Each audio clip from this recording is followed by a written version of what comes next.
Amasezerano ashobora gushikana ku isanurwa ry'isoko nkuru ya Bujumbura yaraye asinywe hagati ya Reta y'u Burundi na Ubaka Nation Group. Ayo masezerano yibanze yashizwe ko mukono n'ubushikiranganje bujejwe inyubako hamwe n'iryo shirahamwe riserukiwe na Fabrice Manirakiza.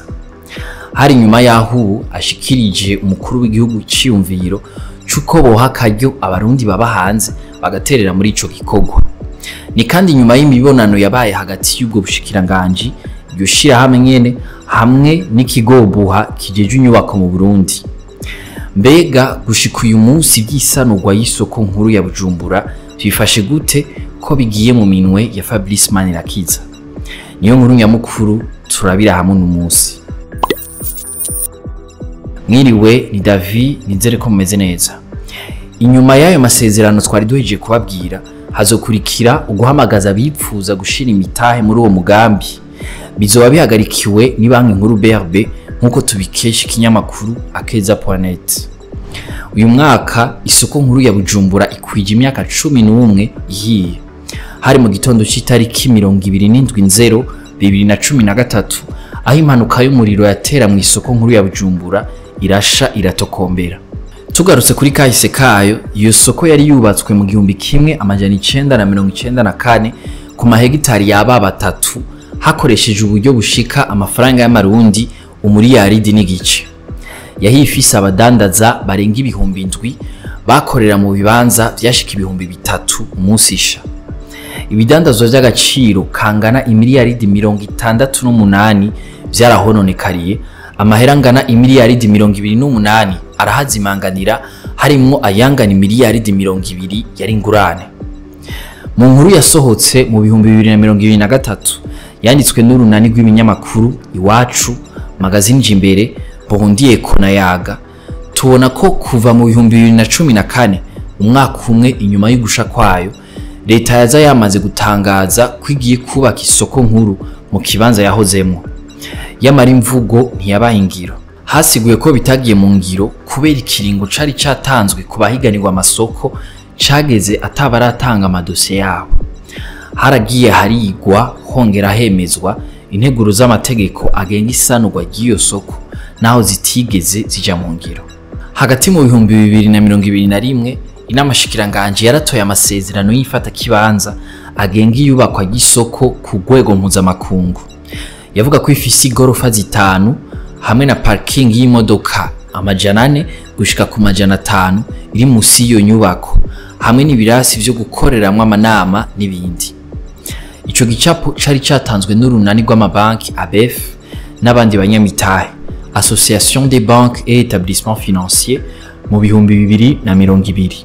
Guhiganirwa amasoko byari bitegekanijwe muri Mukakaro 2022, gushinga ibuye rya mbere ryo mushinge navyo byari bitegekanijwe mu kwa kane 2024, kuyugurura icese byari bitegekanijwe mu kwa kane 2026. Hari kandi cegeranyo c'inama shikiranganje yo kwa 20 Mukakaro 2022 kivuga ko hizwe integuro y'itegeko rigenga iyubakwa rya kijya kibanza. Iyo nteguro yemerera Reta y'u Burundi gushira umutahe mu ishirahamwe mu Kaza Business Center.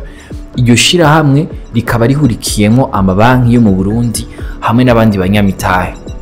Ico gikorwa cari gitegekanijwe kuzotwara umutahe ungana n'imiliyaridi 60 z'amarundi. Iyo nteguro yaratomora kandi ivyo uruhande rumwe rusabwa n'ivyo rufitiye uburenganzira, ingene ico kibanza kizokoreshwa, ikiringo cuko gutiza, ingene amatati azotorega umuti n'ibindi. Mbega ayo masezerano hagati ya Ubaka Nation na Reta y'u Burundi aje gukuraho yandi yaramaze kujaho? Tuzobigarukako mu nkuru zacu zo hanyuma. Dutandukira inkuru ngufi nazo. Umwaka w'ishuri w'ibihumbi 2024 ushira 2025 uzotangura itariki 16 Nyakanga. Byashikirijwe jo hahise kuwa 2 Nyakanga n'umushikiranganje François Habyarimana mu vyajejwe harimo indero. Hari mu kiganiro yahaye abamenyesha makuru. Umunyeshuri yakoze ikibazo ca Reta cyo mu mwaka w'icenda mu mwaka uheze azokunguruzwa afise n'imiburiburi amanota 68 ku 200. Uwo rero azoca yerekeza muri amashuri biga bataha college. abanyeshuri batoye ikibazo bafise uburenganzira bwo kuja mu mashuri y'indaro interna basabwa kuba bafise amanota atari munsi y'ijana na rimwe ku majana abiri, no kuvuga 50.5 kw'ijana. Muri uyu mwaka w'ishuri ugiye gutangura hazokwiyongera abanyeshuri 5,000 ku banyeshuri bari basanzwe biga mu mashuri y'indaro.